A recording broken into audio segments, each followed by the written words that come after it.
So I'm going for BT in the day, travelling to Leicester, 50 mile there, 50 back, How doing my did that training feel, session. getting back into it again? I thought this could be my way Okay. back into it because he was with Frank Maloney. It was Lennox Lewis's manager. This kid was. So literally, this could be my way. I mean, at the time, Lennox was the man. Yes, yes. You know, it was like everyone knew who Frank was with his Union Jack suit on. It was like everyone knew who he was. It was like, this is no way, Frank Maloney, this is crazy. So I started training anyway, running every day. I was training like 7 days a week. I'd run every day around my training, and I thought this could be my chance. I was like 24, stroke 25. You know, coming into 25. So like, have I missed the boat? But I can't, no second chances now. And I am going to actually try. I am going to train. Yeah. No messing about. Yeah. This is it now. I've got to do this, but I've got a purpose for doing it. A bit like my pal who kicked me. Yes. I've got to do this for my dad. And I want to be able to look back in life after and say that, you know, I'll give it a go, Dad. Yeah. And I wasn't good enough or whatever, you know. So you tried. I've got to try. Yeah. So I'm doing the training anyway, and we're into training now. We're in a good few months now, and I've really got into the routine. I've got used to the training, and I'm now, for the first time in my life, actually starting to enjoy training. Okay. Which is weird. Yeah. You start getting fitter. Timing. Yeah. It just felt right for me, and I was enjoying it, man. I'm like, yeah, this is wicked. I'm just doing more and more training anyway. They come over to watch us spar, and obviously I held my own in sparring and done well in sparring. It was like, you know, and the question was like, what club are you with? And I said, I'm not with a club, I just work for BT. And there's like, shut up. And I was like, no, seriously, I do. And it's like, I don't believe, have you got any videos or anything like that? I said, yeah, you know, I've got, you know, for the old back in the day. So I've got videos from when I was in the elites and stuff, told them a bit about what I'd done and whatever, yeah.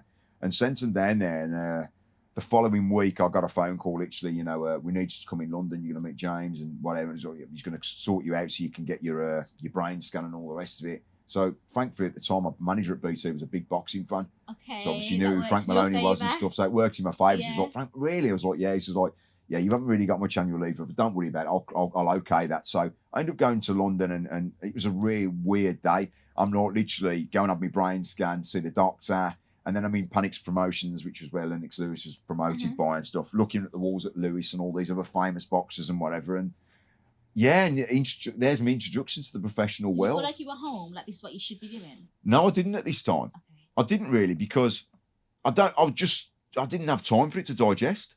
How can you not? I've not boxed for 4 years. Yeah. I've not done it, you know, really done it. Oh yeah, I'm lying actually. I actually went back when I was doing that training for the pros. Yes. I actually went back and boxed in the ABAs again, and I won the Birmingham title for like the 6th time, and then come out the ABAs. I wasn't interested because my last fight was a loss in the ABA final, and I just didn't want to go on a loss. Yes. So I actually went boxing the first round of the ABA, won the Birmingham, went, that's it now, I can go now, I feel better. And then come back into the pro. I went into the pros and started that journey there. First fight was literally on a dinner show, and I remember it was a really mad fight, to be fair, and 6 rounds. They cut 6 2s, they did, and we trained for 4 3s as you're starting off in the pros. We've done 6 2s. And like, I think the last like 20 seconds of every round, like this kid was all over it. It was going to be done, but because it was only 2-minute rounds, they changed it on the day. Yes. Like I'd train for 3, so like 2 minutes where you're just going through the mat, and then last minute I'm stepping it up. So as I'm stepping it up, like the bell's going. Remember the guys are laughing in the 5th round. The guy was filming it and just saying he hoped the kid gets through the fight. Like, and he did. He managed to get through it. But like he was there every round. He like literally about the end of the round, he like literally went back and he could hardly stand up. Do you know what I mean? But he just had enough time for the bell. And then my next fight was a big breakthrough for me, where I boxed on Sky Sports, live on Sky Sports, which was a big breakthrough. Feel? Was that pressure? No, I loved it. Okay. I loved it, man. I always thrived on that kind of thing anyway, you know. It was, man. It was like, that was it. I think that was it. You know, this is it, man. This is becoming real now. The first one was a bit low key. It was a dinner show, you know, recorded, but not on the mainstream TV. But here I'm on Sky Sports, and this is mad. I've got Barry McGugan talking about me and the likes of, and they brought all my amateur career up and stuff like that. And didn't really know about the gaps that I'd had and whatever. That didn't come out till much later on when I was fighting for a world title and stuff. Then that all come out. But it didn't come out at that time. They didn't really know too much. It just disappeared from the scene. And how well can he do, really? Yes. He's 24, 25. Is he really going to go far? I don't know. I might have made every one of them words in the later on. But yeah, anyway, so I do this fight. I stopped the kid in 3 rounds. Gave me a few more fans. Obviously, the boys in the pub that I used to be drinking with, and they become, you know, my biggest supporters. So they're all following me all over the country. And then I had that fight, and then literally my world, like I say, came crashing down. It was literally Frank left Panic's Promotions. He went and joined up with Frank Warren at Sports Network, which left me in limbo because Panic's had obviously said that they wanted me to stay there, and Frank doesn't want to take you anyway, blah, blah, blah. Stay with us, we'll give you more money. So I was like, yeah, but more money? Oh, great, yeah, go on then, I'll stay. I'm not really bothered, as long as I keep me busy. You guys are big anyway. So I kind of stayed there and then didn't have a fight for about 16 months. 16 months? Yeah, and it was like this. It was like, I'll be training for nothing, really. And then it was like, we've got you a fight. And then it was like, you're sitting down, Wayne, where I am at work. Yeah, he's sitting down. Oh, he's pulled out, and this pulled out. Not one fight. So, how was that dry period then for you? Well, I wanted to quit. I half wanted to quit again. I was like, it's a waste of time. It's a waste of time, and this is costing me money, really, these sporties. And so I was about to kind of go. And then my trainer bumped into Frank Maloney at a show. And Frank says to him, what happened to the black kid? And he went, oh, you know, well, yeah, he's still with Panics and that. He said, they said he didn't want to come with me. He said, no, that's rubbish. He said, like, he did. He said, well, tell him to give me a call, you know, let's get something sorted, like, so I can give him a few more breaks where we are here. So that kind of stuck up again. He gave me Frank. So I spoke to Frank, and he sort of said, like, you know, ask him for your contract back, which I did. Managed to get my contract back, signed a new contract with him. I couldn't actually say it was with him I was going with, because I don't think they would have given me the contract back, so to speak. But anyway, cut a long story, we've done that. And then the first fight I had for him was at the Velodrome Arena. It was Takaloo against Anthony Farnell was topping the bill that day. And I was on the undercard. It was my third fight. And I remember getting there, and the kid I was fighting was a guy called Darren Rhodes, who'd had 14 fights and lost one. Okay. It was my third fight, and I hadn't boxed for all that time, right? So I'm like, I'm here to get hammered. And to be fair, obviously, it's probably one of Frank's lads, obviously, which it was. Frank Warren's lads, I should say. I'm the new boy on the block, so they're going to see if this kid can fight. Like, they're obviously trying to see if I can fight. If he's had 14 and only lost one, and this is my third fight, and I've had all that break, I'm done. So anyway, we've gone out there. I remember sitting ringside with Jez and that. We got taped up and whatever else. We're going to be in at so-and-so time. Nobody really told us. We thought it was on much later. Next thing you know, I got a tap on my shoulder. You're in next. I went, you are, Joe. We ain't even we ain't no warm-up. No warm-up or anything. I'm literally sitting there watching the fight and just enjoying the fight. And I had to get up, walk round the arena. As I walked round, I put the gloves on me over there, literally, and then I walked straight into the ring. So I'm cold, literally. It was a tough fight. Which it would be, obviously, with that much. He boxed for England. Actually, this is the mad thing about it, because Darren actually had what I believe was my England vest. He was a junior star, and he came up. And then when Steve Bendlett was the current number one at the time, when he went into the pros, I was like, well, there's no one there now. I should be getting that vest, and I didn't get it. So Darren Rhodes was the one who took that vest. It was really weird how the amateur thing came back, and I was like, but I didn't realise that till after the fight. Not when I was boxing him, I didn't realise it. So anyway, I beat him on points. It was close. He'll still sell today. He thought he won it. But there you go. I thought, well, I've had how many months out? It's my third fight. Really, you've had 14 fights. Really, you should have wiped the floor. I mean, you should be you should be knocking me out. Never mind if you know. So anyway, I beat him. And then I remember fighting in my next one against a guy called Howard Clark on the Joe Calzaghe belt. And he was the former IBF world title challenger. And that was my fourth fight. And I beat him. And then they put me against again, one of the London champions or whatever, ABA London, very good, supposed to be going all the way. It was at York Hall. He was from Hackney, just down the road. So obviously he would have known the area. And I remember boxing him, and that lasted 56 seconds.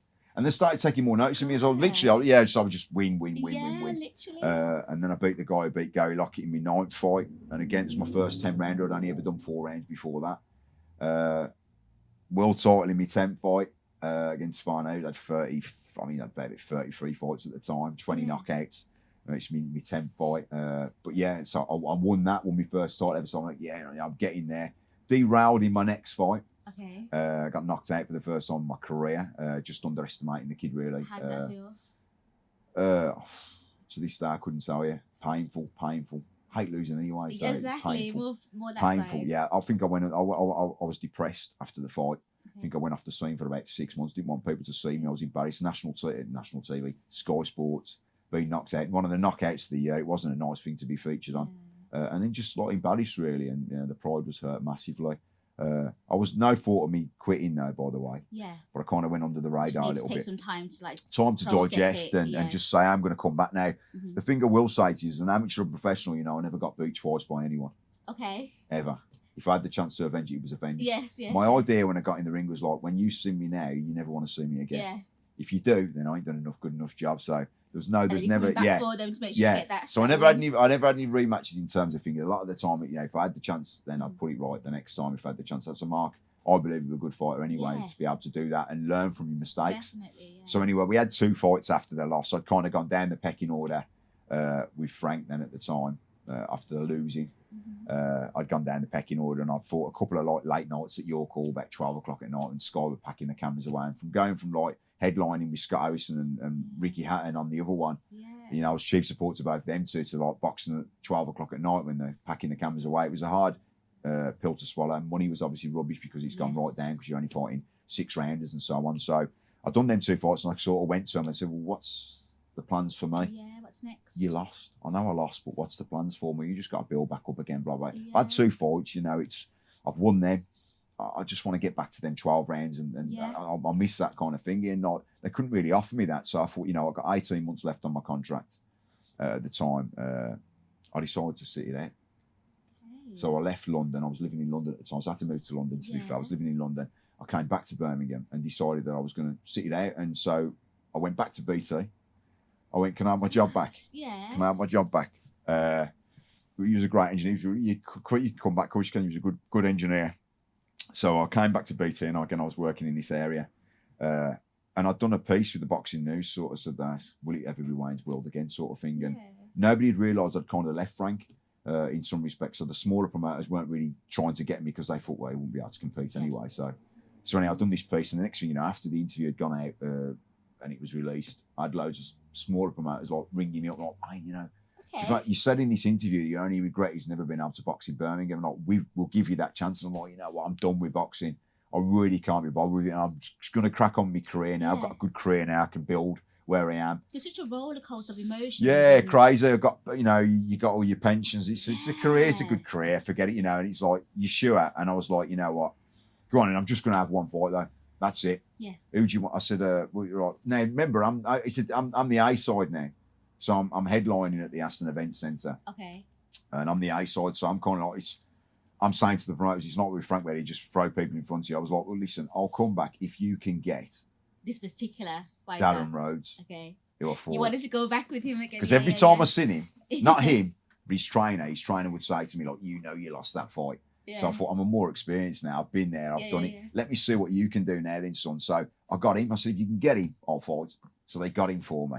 And we remember doing the press conference and BBC, Midland Stan, that covered it and stuff. Because, I mean, obviously I'd got it at that level. Yeah. It was, even though it was only an 8-rounder and that, there's the press and all that was all over it. It was brilliant. So we'd done loads of that. And he was at the press conference and I was saying, like, you know, mate, I remember that fight when you never. I said, mate, this is 8 rounds. I said, but at the end of the day, you ain't going 8 anyway. I said, I will knock you out. I'll put this one to bed because I'll show you what it's all about. Yeah. I'm a different fighter now to what I was then. Free fight novice. I said, I'm not a free fight novice now. I've done 12 rounds. I know what it's all about. Yeah. And you'll find out on the night. He said, well, I've never been knocked out by anyone. And I thought, well, I didn't think anything at the time. I come back home, I looked at his record. I thought, oh, he's telling the truth. He hasn't. And I've like put my foot in it now because I've sort of said I'm going to knock him out. So anyway, we get to the thing. And I remember we were boxing at the events. First time in Birmingham, it was mental. And I said to BT at the time, don't worry, I'm not going back down that path. I'm just going to have this one fight because I'd love to box in Birmingham. Yeah. Just going to have this one fight. And so we boxed there. And I remember coming out into the arena and I'd sold, I think, about 900 tickets. And it held out about 1,500 or whatever, you know. So it was like all my, you know, the others probably were me as well. You know, it was crazy. But the atmosphere was mad. And there was like, they were banging on the chairs and chanting my name before I come out. And I thought, I said to Paddy, my trainer at the time, full show. I'd moved to Paddy Lynch at the time and I was training with Paddy. I'd moved, and I was training with my first fight under him. And I remember I couldn't go out straight away. I could hear him chanting my name and stuff, and I was just like, nah, I can't. I'll go out and I'll be like, you know what I mean? Like, you know, I'm here. My emotions. I didn't want it to get to me too much. I needed to, I've got a job to do. I've got a job to do. I've got this guy in the ring and I can't get caught up in the atmosphere. I've got a job to do. The last thing I want to do is lose a fight in Birmingham. And this kid's going to be up for it because obviously he's been chasing me for so many years or whatever it may be. So I just remember like saying to Paddy, like, you know, putting me up and putting my hand on his shoulders and just thinking, you know, let's just get this done then, Pad. I've got a job to do. I didn't listen to anyone. Just got straight in the ring. First round. First round? Knocked him out in the first round. Literally, I wouldn't say the first punch I threw, but near enough. First time, 10 counts. Gosh. I done what I said I was going to do. And then I was absolutely gutted. Because I come out of the ring and like everyone was around, like, yeah, Wayne, and I was like, I'm really sorry, man. Like, you know, obviously you paid all the money to come and watch me. He's like done in the first round. But like every fight that night, it went the distance. So it was a lovely ending to the night. Everyone was buzzing and it was a great. And so because of the win, because it was so big in terms of where he was rated and what it was, they offered me a shot at the British title. Straight after it, on the back of that, they went, British title shot, yeah, it's yours. I was like, no way, all right. It's back to BT. I thought you'd give it all up when I had, but it's British title, you know, you're going to give me a bit of time off. So I couldn't get the time off. So I decided that I can be a BT engineer anytime in my life. Yeah, it could always be there. But I'm not going to be able to do this. Opportunities once in a lifetime. So I kind of went with it, went on the sick, started training like a demon. I mean, I'm going to win this, kid. I'm going to win this British title. I'm going to do it. And the buzz was back. And literally, I remember about 2 weeks before the fight, it was going to be on Sky Sports, so there's no way I could have got out of it. BT would have known I weren't on the sick. So one of the managers rang me up and said, like, you know, I've been told through the great one that you're not sick. You're not sick. You're training for a fight. I went, I am actually, to be fair, I am. But this guy is, you know, he's a big puncher. You know, I think fair for my safety, really. I've got to make sure I'm in the position, best possible shape. Yeah. He said, well, look, we don't want to let you go again. He said, so if you need the time off, what do you need off? I said, well, if I knock him out in the first round, I'll come back in on Monday. I said, but if it goes 12, give me a week off. And he went, okay, deal. I just wish he hadn't have done that. Because it kind of took the edge away from the fight. Okay. You know, I was training like mad, knowing that they would know about it. So then, like, you know, obviously, I hear you. You won the British middleweight title 2005. No. 7? Yeah. Okay. Which one was that? So listen to this. So this is the mad one. So now, you know, I said I went back. I knocked the kid out in the first round and so on, and then they made me manager for the British title. Okay. So I was fighting a guy called Scott Dan for the British title. It was in Plymouth, and I was the challenger. And so we went down there. As I say, it was 12 rounds at the time. My trainer Paddy Lynch had been diagnosed with cancer. Thankfully, he's still here today. You know, he beat it, but he was due treatment. And we were on the way down there. No, it was training, but he was painful watching him because he was on the tablets and whatever. He spent a lot of money trying to get himself right, you know. And it was painful watching it. And when we were going down to Plymouth, he had a call that they were going to remove the tumour and so he had to go into hospital. So we couldn't get him in the corner. So his brother took me in, Tommy, and my other trainer took me in. But it was a bit of a sombre, you know. Obviously, Tommy's brother's at hospital. He's my trainer, you know. I cared for him as well, and so it was a trying time. And I'm not making that excuse because it done what it done. But it wasn't a great fight, if I'm being honest. It went the full 12 rounds. I didn't really get out of gear. The one thing I was saying about the manager at BT letting me have the time off, it took the edge away. There wasn't really that hunger. I thought I'm getting paid quite a few quid here, you know, to challenge for the belt, and I've still got my job after. It's a win-win situation. So anyway, I do the fight. Didn't box great at all. So the only thing that I remember from the fight really was the first time it was scored by 3 judges ever for a British title fight. That's the only thing I know that stands out. But apart from the fight, it wasn't really a great fight from either of us. I think he came for me. He was a big puncher. He came for me. I think I clipped him a few times. He realised that he could have got himself knocked out. And he was 6'2", so he decided to use. He was a southpaw at 6'2", so he used that, and his trainer told him to, which was the right thing to do. And I was just waiting for him to come in, and I couldn't change my game plan. It was sort of like, you know, you got to come for me. You know, no, I'm staying here, and I'll just keep popping you with a jab, which is smart boxing. I just couldn't change what was going on. I suppose I just couldn't change you've got to be able to change in fights sometimes, and it was a fight I wasn't able to change. Stayed in the same mode. Were you aware of it while you were in the fight that you were able to change? Yeah, I just couldn't get going. I wanted him to come to me, and I just couldn't. I needed to go to him. But I don't know, it just wasn't there. The spark wasn't there. I suppose I'd lost it when they said I'd still got my job, and I just thought about the money I was earning. I've never boxed for money, but I think I was probably half doing it for that in this one. I think it was probably I don't know. It was a bit of a strange experience, and because BT hadn't kind of let me go, I kind of thought, well, I'm going to be working there anyway. I wasn't really looking at boxing as my main career as such, you know. It was just like, we'll just make a few quid off it now. I've got my job after, and so we do the fight, I lose the fight, and then I came back to work the following week, a week off to digest. In the meantime, I drove over to a garage over this way and bought myself a brand new BMW and spent the whole money on a BMW car. Just thinking, when I've got my wage anyway, it don't matter, does it? So I'm going to cheer myself up now for losing the British title. It don't look that bad, does it? Because I've got a new BM out of it. So I bought a BMW and I bought my own little private reg and that kind of made up for it. So I thought. Until I went to go to work on the following week. I jumped in my van, driving into work, and I'm going, what am I doing? I'm better than this. I'm better than him. You know, I'm So gonna it clicked at that moment. driving in. Yeah, just I wasn't happy with it. I'm not. I'm not. I've got a mission. I've not completed that mission. Mm-hmm. I've still not made my dad proud here. Yeah. You fought for the British title, but you ain't won it. Yeah. So remember what my dad said. You know, get nothing for second place. Yeah. So now you've got to come back now. And you've got to do it, and you've got to do it. You've just got to put it right. You've got to put it right. So I want to fight him. I've got to fight him again. I know I can beat him. Mm-hmm. No one's ever beat me twice, and that mentality was in my head. I say I lost on points on the day. So I came back and ended up fighting the guy who had knocked me out. And when I lost the title, when it was derailed. Yes. So I ended up getting him for my next fight. Give me him. Yeah. So literally, when I'm driving into work and I'm thinking I need to get out of this thing, I drove into the yard in Four Oaks, just down the road, parked my van up, went into the office, and I just said, "There's my keys. I'm jacking." He said, "If you go now, they'll never let you go back, so I don't intend to be. I've got a mission. I've got to finish this mission." So I got no job now. No job, no. But now you're gonna have the fight to want to do it. No, I have to do it because I realised that when I was in that period where I thought BT might know I was pulling a fast one on the sick because I was going to be on Sky. I went hard, so I need to be that. Give me something where I've got nothing else. Yeah. So I need to go to that place. Yes. So that's where I took myself back to now. And everyone else thought, obviously, partner and all that thought was an absolute. That's scary. An absolute loot. Well, of course it was. It was not. Where's the money coming from? Exactly. And you just bought a new car. I've just wasted all that money on a new car. Yeah. Just wasted it all. So there's no lot of the smartest thing would have been not to buy the car, leave the money in the bank, then say, well, I'm still quitting, but at least I've got a good few quid in the bank. But no, idiot, bought a car already, so that was out the window. But I'm going to make this work, and now I need this to be the only thing that I've got, so I've got to have that drive for it. So anyway, we started the path again, and then the next fight I boxed at the NIA. On my next fight, and I fought against Lawrence Murphy, who was a kid who beat me in the first round. Again, the same sort of thing, look, listen, mate, that wasn't me you fought. Mm-hmm. Got in there with the wrong head. This time you're going to find out what I'm all about. And then we got in the ring and I boxed him in a British title eliminator. He was a 10 round, scheduled for 10 rounds.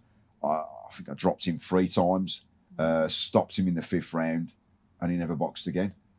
Gosh. So that was for me. And that was only his second ever loss. So it weren't like he had 20 odd fights already. So it weren't like he was like, he'd lost loads and it was like, it's time to go. It was like, that's only the second time. He come in the changing room and he was like, how? You told him, you said that you were going to do it. I told you I'm a different fighter, man. This is you got the real me tonight. I wish it was there the other, but it is what it is, and things happen for a reason. I'm a big believer in that, and that wasn't meant to be my time. That was what was meant to be. You were supposed to have that. That was it, and then my time's still to come. Yes. So in the meantime, but you finished him off. Yeah, I finished him off. He was done. So that helped me. My own mental state go. You know what? I knew I was better than that. I told Frank at the time I knew I could beat him, and here I am. I've done it. I've put that record. So now I'm not really. I haven't been beaten now. I'm unbeaten in some respect, Raheem, because I've avenged that with a nice loss, nice win. So from there, I end up thinking I'm going to be fighting for the British title. I'm still chasing this Scott Dan. Obviously, I want him. I need a rematch. I know I can beat you. And they go, right, you got to fight Steve Bendel. Now, Steve Bendel, I mentioned a little bit earlier on from the amateurs. He was number 1 in the country as an amateur, and he had my England vest that I couldn't get because I obviously had it. So that was a strange one that made me challenge him for the English title. He was English champion. Again, a great record behind him. Good lad. He'd lost to Scott Dan, and it was whoever was going to win it was going to go on to challenge for Scott Dan. Mm-hmm. So I ended up fighting him for the English title. Again, I came back with the amateur thing saying, in the amateurs, you're going to see now why you never met me, son, and what would have happened if you did. And again, with Steve, I beat him, stopped him in the 8th round. He had a lot. I think he had about 20 odd stitches in his face after it. It was I really went to town that day. Yeah, definitely. And I was after that main prize. So we're just about to fight for the main prize. I'm thinking, great, I've got Scott down there. You can't deny me. I've won an eliminator. I've just won the English title. I'm in line. It's me next. Yeah. Let's have it. And he gets injured in a car accident. So he does his back in and has to retire from the sport. So I'm like, no way. But I'm still managing for the British, and I'm still going to win that British title regardless. Now, this is 2 years has gone by now. Remember, 2007, I get matched against the guy who's come back, and he's won it by knockout, and he's obviously had the Commonwealth. He'd never been beat by a British fighter ever. Okay, where's he from? He was London. I think it was a guy who he was originally from, but he was called him the Battersea Bomber, and his name was called Howard Eastman, and he was like literally never been beat by a Brit. He knocked out Scott Dan in 4 rounds. He knocked out everyone, basically, anyone who came to him. He was like British champion for the longest time. I think they just gave him the belt in the end because no one wanted to fight him. the crazy thing about Howard was that I was on his undercard when I was with Frank Maloney. He was managed by Frank Maloney, and I was on his undercard when I was on my way up. And I remember on that show that I boxed at, the one on Sky, that was Howard's show. Okay. And I remember watching him. I remember all coming back full circle. I remember watching him and sitting there with Frank and after he watching his fight after I'd boxed, sitting there with Frank and that, and I'm going, obviously he's good, man. He's good. Yeah, don't worry, you ain't going to be fighting him, son. He said you're there for after when he gives the belt up, then you'll be coming in, you'll be taking it, the same way and that, but you won't meet him, bro.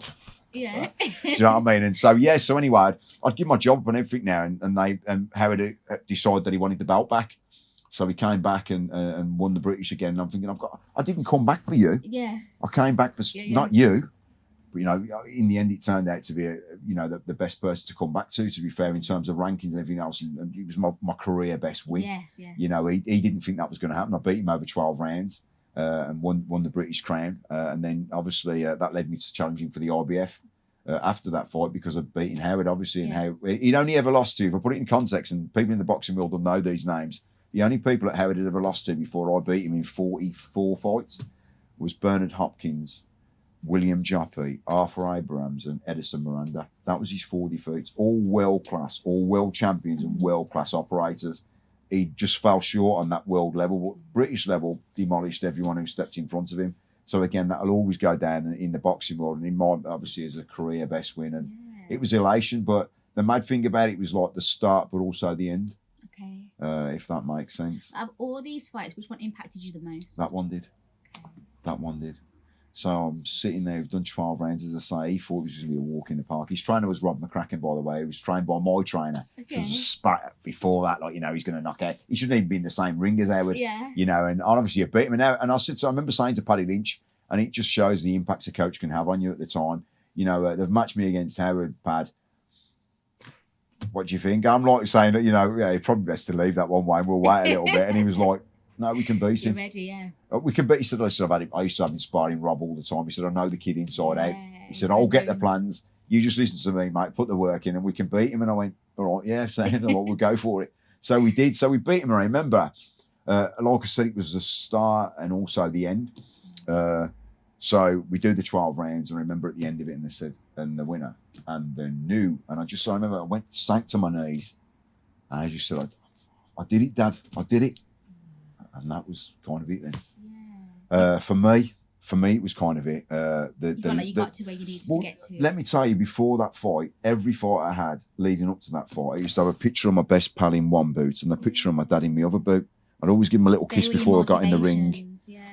And then after that, I never ever did it. I won that night, as I say, and it was kind of like, I've done it now, Dad. You said I was going to be the best. I am. You did it. I'm the best in, Europe, Commonwealth, whatever. I'm there. I'm the man. Mm-hmm. I did it, and nobody can laugh and say that I never done it. I've achieved it. So that's where part of me left, and that was the most impacting fight of my career, really, because I felt that part of me left that night.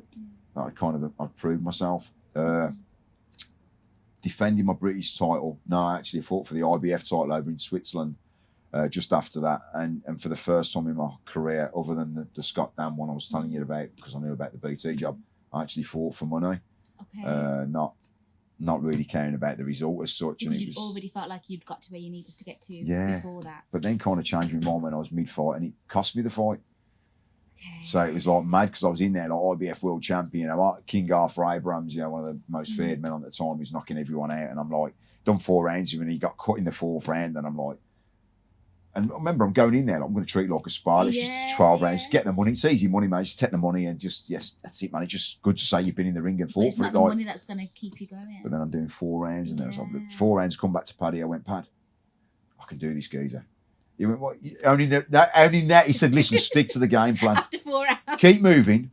Stick to the game plan. Keep moving. He's dangerous. He's a big puncher. Keep moving. Stick to the game plan. Yeah. Pad, I can do him. Well, you're not listening to me. I told you, keep moving. He was a bit of a plodder, so I was quite quick on my feet. So I was doing well on the outside, and it was working. But I decided that, I said, but Paddy ain't even felt my right hand yet. So anyway, we get out for the 5th round. We're going out and boxing away. Come out working beyond the jab. And I thought, right then, now's the time. Just about to wind the right hand up. And next thing you know, I'm like stood in my own corner, looking around. There's confetti coming down and whatever else. And what's going on here? He's going, what did I tell you? And I'm like, what happened? Literally, he'd sparked me. No. The referee had stopped me going down, and stopped me going down, led me to my corner, and that's where I actually come round. Like when I was in my own corner, it was like, shit, what was that?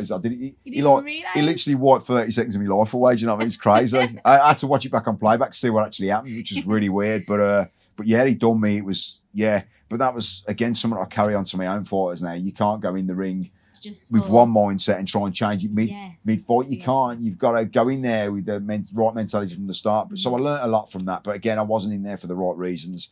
And I'm never, ever going to disrespect Arthur Abrams. He was a great champion, very respectful after the fight and all the rest of it. So, you know, really, top guy. But kind of the loss as well kind of made me go like, you know what? I'm going to do this for me now. Okay. Let's do this for me now. Yeah. All right, I've done this for you now, Dad. And the loss again, because it was a loss, it hurt. Yeah. So my pride kicks in again. And I'm going, right then, time again to get I'm better than that. Yeah. No, right, I've learned. That was a good experience. I want it again. Yes. Let's have it again. Yeah. So I defend my British title over in Wolverhampton. And unfortunately, the kid who I was fighting at the time, Darren McDermott, gets cut with a nasty cut on his eye in the second round, I think it was. And so the fight had to get stopped, unfortunately. So I won that on that. And then the next fight, I was with Hennessy Sports at the time. It got Tyson Fury. Tyson Fury was on the undercard of my next fight that I had, which was defending my British title against Matt Macklin and Aston Event Centre. Now, in the meantime, after the McDermott fight, it was a bit of a lull because Sky Sports had pulled away from the boxing, and Hennessy was still looking for a new deal, and they were going to go with ITV, but it was still in the pipeline. So, what's happening, Mick? What's up? I don't know what's going on yet, Wayne. Just tick over, keep going, and like, yeah, right. Same. It's just months now, so I'm not really doing a lot. Not really, no fight to train towards or anything like that. And I remember I used to run a Sunday football team at the time, back in the area I grew up in, because when I was a kid growing up, I used to play for all the posh areas like Warren around it. So Chardin never had anything. So I made this foot and the kids' teams as well. And I've bankrolled it all.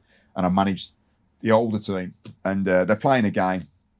And I'd always be on the side like a manager would, like my little manager, pair of shorts and boots and whatever, but never really playing. Them guys were doing the job. And I don't only ever come on if it got a little bit tasty, and I just need a bit of, bit of muscle on there, if you like. So we were playing this one game, and as I say, I hadn't got a fight for a long time, so I wasn't really thinking about the fight thing anyway. I was like, my kids were getting beaten up basically when they were out in the park, and I thought, I've just got to come on and shore it up. I went like, guys were getting kicked all over the place, and I went, ref, and he was like, play on. I was like, Sunday league football, play on. I was like, mate, you're having a laugh.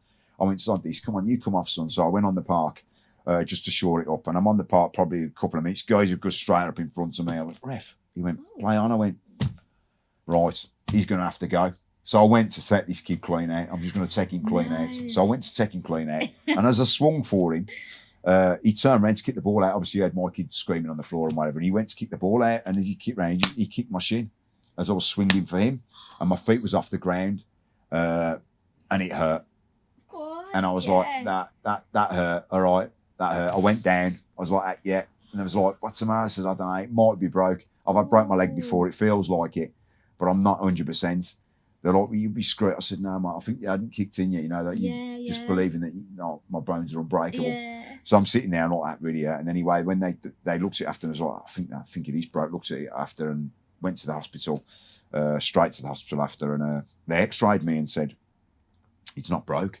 Okay. It's probably badly bruised. I thought, and then we get the call that Macklin gets made mandatory for the British title. Straight after, like, you've got to fight Matt on this date, blah, blah, blah. And I was like, shit, I've got a broken leg. All right, fair enough. Well, no, I'm lying. I didn't have a broken leg. So Paddy goes, you need to get back in the gym. You know what they've done, blah, blah, blah. Though. It's bruised, badly bruised. So I'm on crutches now. So I go to the gym. So Paddy, don't worry about it. We can get in the gym, run him, go on the stepper, rowing machines, stuff like that. But just get away from doing it. I couldn't run from here to the I couldn't run 10 metres. Yeah. But anyway, so we just I do loads of weight training as well. So loads of upper body work. We can do all that way. Brilliant. So we get in the gym and we're doing all this stuff. And I used to do like 12 3-minute rounds on a stepper, 1 minute rest in between. And like a commercial stepper, literally it's proper work. Mm-hmm. And you got to be dead fit to do it. But I used to do it all the time when I was boxing. So anyway, I did 12 threes on this thing. So we get to about round 6 or 7. And there's like tears coming down my eyes, and Paddy's going, look, this isn't right. Too much pain. This isn't right. This should be healing now. We're like 2 weeks in, and it's still not getting any better. You're still feeling pain. Yeah, I need to get this checked. He said, listen, he took me down to Bupa. It was private healthcare. He took me down there and said, look, we're going to get it checked out. So they took me in and they put me on the MRI scan and whatever else, and found out that I not only broke my tibia, I broke my fibula as well, because I'd trained on it. So you made it worse. But the worst thing, he said, it was probably an airline fracture that you cracked because you were trained on it. And then because obviously that's broke, you put too much pressure on the other leg. Because I was saying to Paddy, it's on a machine, not a man, don't worry about it. And I worked through it. Yeah. I was just doing more We're damage. not realising, yeah. But the worst thing about it was they couldn't put me in a cast or anything like that because it was too long. The period was, so I just had to let nature heal itself. So I literally just have to carry on training So for you this couldn't do fight. the fight? Well, the worst thing about it was